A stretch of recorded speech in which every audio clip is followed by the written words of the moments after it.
What is up, guys? My name is Keggernaut, but just call me Kegg. And today, this is going to be the Guardian Druid dungeon video. This is Heroic Vault of the Wardens, and I'm using the cookie cutter build that I mentioned in my quick and dirty guide, just to show you guys how effective it is. And I think what I'm just going to do is run through like some of my decisions while running this dungeon, and some little strategies that I might do here and there, or little and not aneurysms, is it? No, it's well, I don't know what the word is, but like little things that I do usually. Like right now, I just grabbed a bunch of mobs and I instantly turned my camera so that I could see most of my party.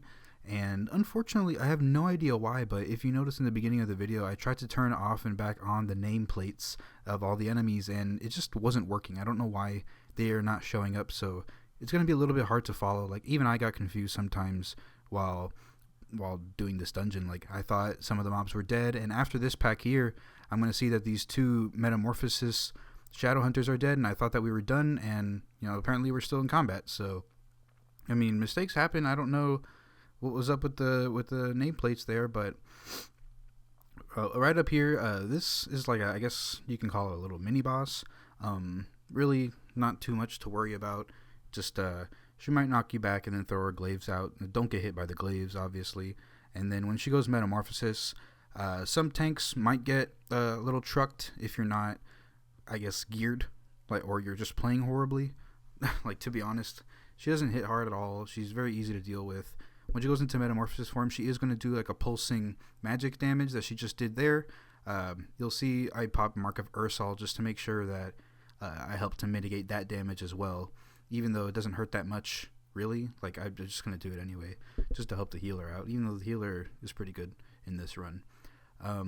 Here, I'll do Thrash instantly just to start getting that ticking damage and grab aggro, and I'm just going to keep spamming swipe as I run. And I use Moonfire to pull them, and I'm going to use Thrash to grab more aggro and to put the dot on.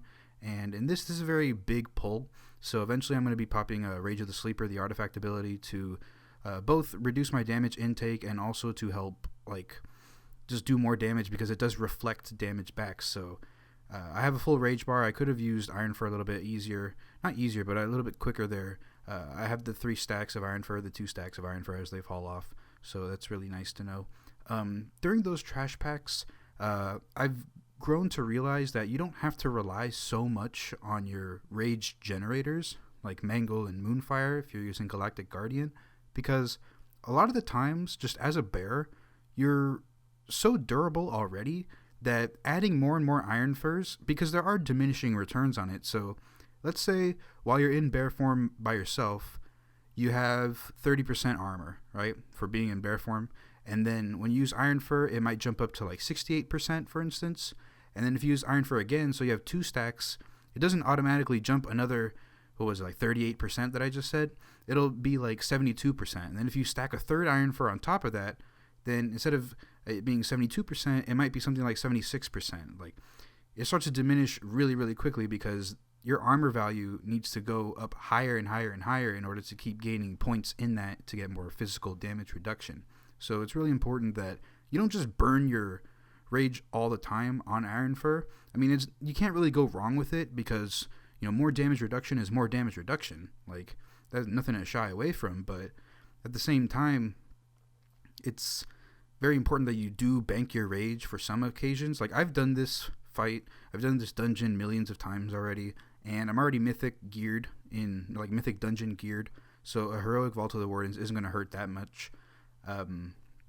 It's just something to think about because like what I used to do is I would just, as soon as I had enough rage, I would pop Iron Fur, you know, and that's not a very horrible way to play because I mean, it is effective. Like, Guardian Druids are extremely strong and they can get away with stuff like that. Like, you can make mistakes in your rotation, you can make mistakes with your cooldowns, and you won't be punished too much for it, whereas Brewmaster might, or even a Vengeance Demon Hunter, to be honest, they could easily get trucked if they don't play correctly.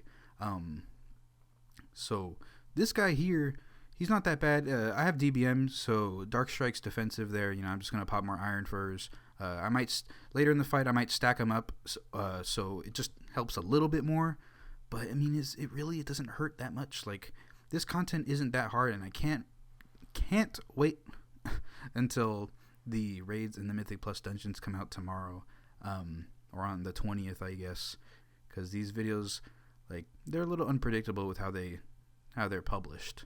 Sometimes they take a bit long to render or to upload, or sometimes the footage is a little corrupted, or there's a problem, like I'll get a whisper in game or something while I'm doing one of the quick and dirty guides. I had gotten a couple whispers, and I have an add-on that puts a separate window, so it's a little distracting. So sometimes I have to restart or cut that bit out, and it's just a pain. So here in this little gauntlet thing right here, I grabbed a bunch of those minions, and I just kept swiping and swiping and swiping in order to get straight to the Foul Mother here. And I just AoE'd them down, and I used more Iron Furs and more swipes and Moonfires and Mangle, like just how I said to use in the quick and dirty video. And by the way, it's not very important that you play extremely to the book and to the T. If you were to follow exactly what I did in the quick and dirty video, you might get different results in different situations. You don't always have to dump your rage. You don't always have to have it there. You don't always have to use your proc on Moonfire when Galactic Guardian procs up. You don't always have to press Thrash on cooldown. Back what I was saying earlier, I don't think I ever got to the point, but I started to learn that you don't have to use your rage as soon as you get it. You don't have to use your rage spenders as soon as you get it. You can push out a lot more DPS if you're using swipe a lot more. And originally I thought that Moonfire was the proper filler, but Moonfire's damage comes from the dot that it puts on. It doesn't really do that much upfront damage. So you want to be using swipe more. I think right now swipe for me does about 55k damage per every time I cast it, whereas Moonfire might do something like 30k damage, but then 200k damage as a dot over 15 seconds. So, it's not really worth pressing Moonfire at all. Especially when you have Galactic Guardian, it procs so often that you barely have to press that button ever again unless you want the rage. And so, if you don't need the rage, you don't have to press Moonfire. You honestly don't. It doesn't give you more damage to press it over swipe or over Mangle. It's only if you want the rage. Or, if you think that, hey, I kind of want this rage, or, I want a little bit more of a buffer so that if I screw up or if all of a sudden I get hit really hard, I want to have that rage in reserve. So it's a little bit of a mind game, I guess, that you play with yourself and also that you play with the game, because, I've never played a rage generation tank. I played a Brewmaster since day one of Miss Pandaria, and I played a prop paladin starting from Firelands and Cataclysm. And even then, I didn't even do any LFR on that paladin. I just spammed dungeons.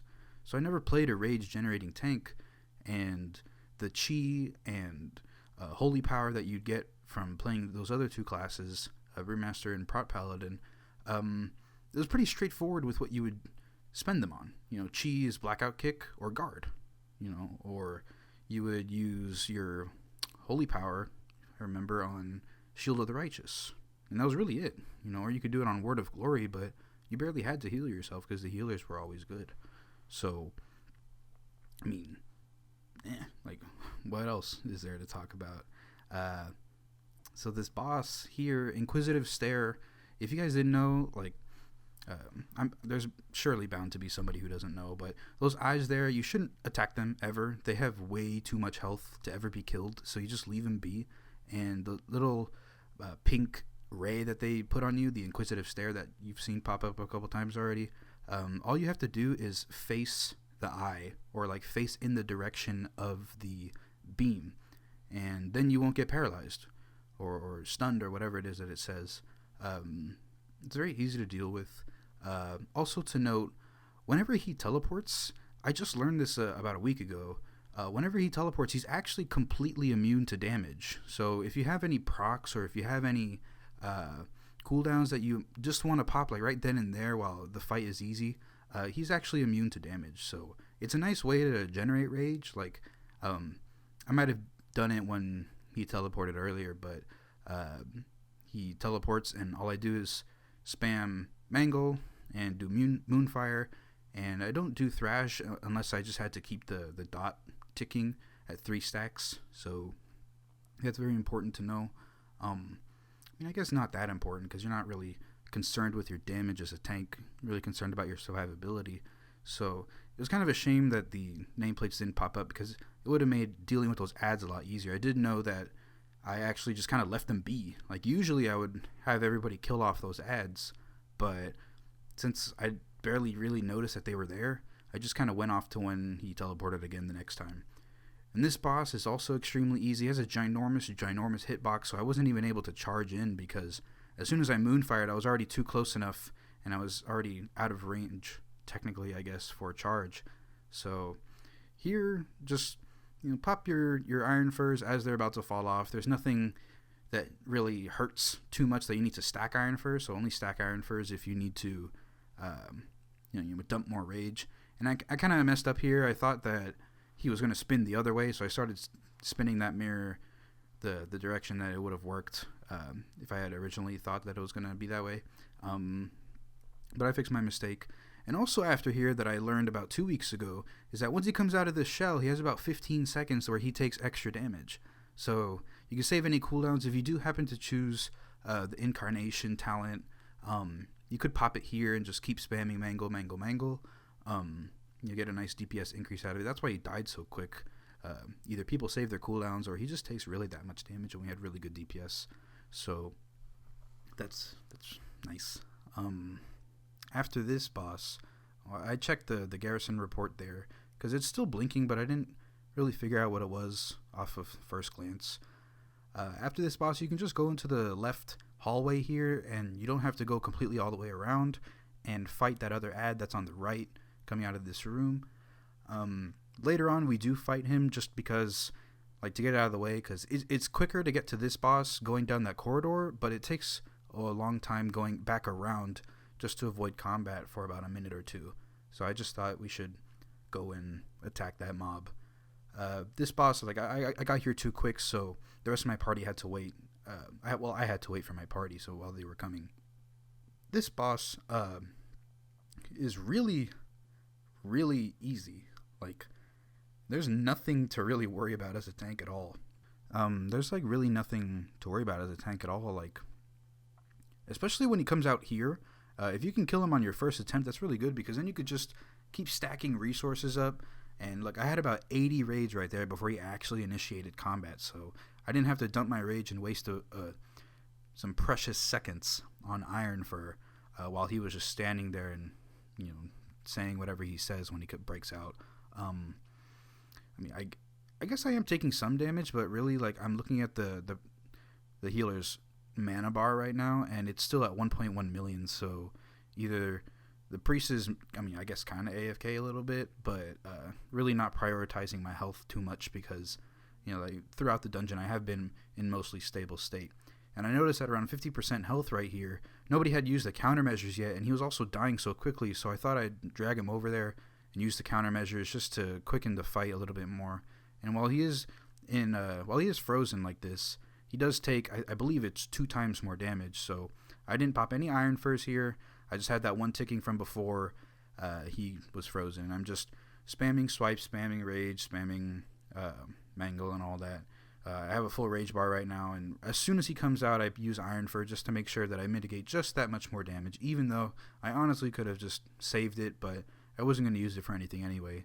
And you can make the argument now that I could have just been using Maul, because this dungeon doesn't hurt that much, especially the bosses, so I could have Maul on my bar to use more of the rage instead of just dumping it on Iron Fur. But the reason why Maul is such a horrible spell is because I'm pretty sure that I'll include it in some video in the future, but I have done a couple bosses already just to make sure that I was correct.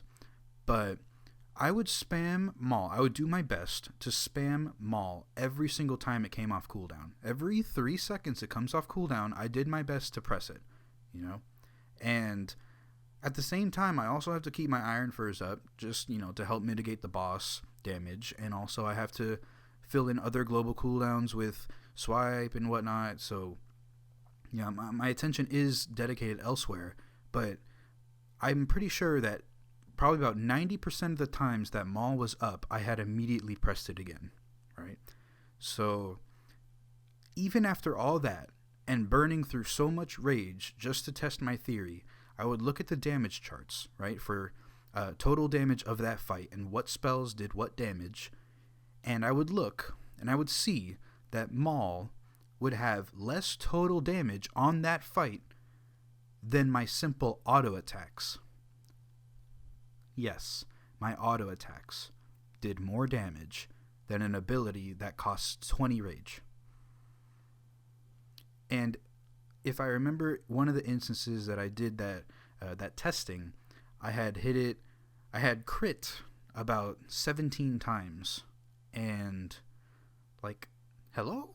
Like 17 crits out of however many that I had casted, and it still did less damage than my auto attacks? Like, I'm 845, 846 item level, so I have a lot of agility and a lot of mastery, so I have increased attack power, and you'd think that would affect Maul a bit more than it does currently. But no, it doesn't. So really, yeah, you can squeeze just that little bit more DPS by spamming Maul or using Maul at all. You can get a little bit more, but it costs about half of the rage that Iron Fur or Mark of Ursal does, and it just is so lacking in damage. It is so lacking in damage. Like, even if Maul were to do just slightly more damage than auto attacks, it still wouldn't be worth pressing, because it's just so pitiful in its damage. In almost all situations, it's better to use that rage on another Iron Fur just to help mitigate even more damage. You know, like I said, it's not really important that you stack Iron Furs, but it's better to stack Iron Furs and get just a couple more percent armor than it is to waste so much rage on an ability that hits like a wet noodle. You know? It's called Maul. Think about that. It's called Maul, and it does so little damage. So little damage. And here, as I drop down, I pop my Rage of the Sleeper just to get these spiders dead a little bit quicker, because they do tend to run off like they are right now, and that's very annoying. So if they can die just a bit faster, it would be a little easier to deal with. And these Spirit of Vengeance here, the one that keeps kicking me, and luckily I have Charge. A lot of people would fight, well, not fight, but they would debate that Guttural Roars is a lot better talent. But like I said in the Quick and Dirty video, Wild Charge does the job all the time. Like, there are so many things in these dungeons in Legion that knock you back. Like, these things kick like every 10 seconds. Or, you know, whatever the cooldown on those is. But you can almost Wild Charge back to the fight every single time. And I don't know why he didn't actually knock me back on that one. But, like, Wild Charge, I mean, it doesn't generate rage like a Warrior's Charge, but it's definitely very, very neat, because it helps you get around the battlefield, which, like, bears don't have a lot of mobility anyway. Like, they have more than DKs do, but that's only if you pick Wild Charge. Like, because you can get around the battlefield using Stampeding Roar, but then you're using a 2-minute cooldown. Or if you use Guttural Roars, it's a 1-minute cooldown. You're using that basically for yourself. Like, what if your team needs that later in the fight, or you need that for something else later? Like, it's always better to save Stampeding Roar for the team than it is to use yourself. And here on this bit, I throw the light out, because when you're crossing this bridge and you're carrying the light, Cordana actually stuns you. And I mean, it just wastes a couple more seconds, but you'll see with the DK here, I actually go back because I noticed that there's Spirit of Vengeance up. But the DK goes and actually grabs the light, and there he goes. He gets stunned because he didn't know. So even though we're a month into Legion almost, or I guess we're 3 weeks into Legion, people still don't know that the light will stun you. So it's nice to include in this video. And that Spirit of Vengeance that I went back for originally did come and start attacking our team. So we were just fighting it now. This does waste some time, but I mean, things happen, and I'm actually a little bit embarrassed, but I mean, there wasn't really much I can do about it. There's one thing in this fight that you guys will notice, and I'm really gonna kick myself for, but just I mean, you guys are gonna watch it anyway, so I'll save it for then. But these kicks, like, look, she kicks me and I charge back in. This charge for this fight is extremely, extremely strong. But then at the same time, when she does her wall phase where she's throwing those walls out and you have to make sure that you don't get hit by them because they do a lot of damage, Guttural Roars is good. You know, it's good because Stampeding Roar is very strong. And there, usually I would just face pull her back with the light, but I just wanted everybody to jump on her and start doing damage again, so I actually threw the light in her direction to reveal her again so that we can start fighting. And there she goes. She kicks me, and I just charge back in. No problem. No time wasted. And these little puddles here, since I have the light because I am the tank, usually a ranged DPS or a healer can do this, but the tank, since I know the fights, I really am effective at it. And I threw the light over at that puddle because, you know, I don't want half the platform to be covered in that goo. And I see it in that corner also, but I don't think I react to it fast enough. But, oh yeah, here we go. I see that there's an empty part there, so we were safe, and I ended up throwing the light just to help get rid of that goo so that we don't have to deal with it later. And I thought that there was going to be 4 waves of these walls, because that's how it is in Mythic. But in Heroic, I guess that's not the case. She only does 2. Or maybe we got really lucky with the 3rd wall, but I don't believe that was the case. And here I accidentally was in cat form when I charged back in, so that was a little bit of a mistake, but we were able to recover because I had the taunt on. And here is the thing that I was talking about earlier that I was really embarrassed about. And, well, there you go. I got kicked off, and I was trying to charge back in because usually it works that way. Like, you can go off and charge back in, but it just wasn't working. And the reason why I didn't... Well, the reason why I fell off in the first place was because Cordana was facing one way and she just wasn't moving at all. She had her bubble on, so she was impervious to damage. And also the ad wasn't moving either. I didn't know why they weren't actually following me. So that's what happened there. And this is the end of the video. So I hope you guys enjoyed my commentary. It might have rambled a bit. But thank you guys for watching, and I'll see you guys in the next video.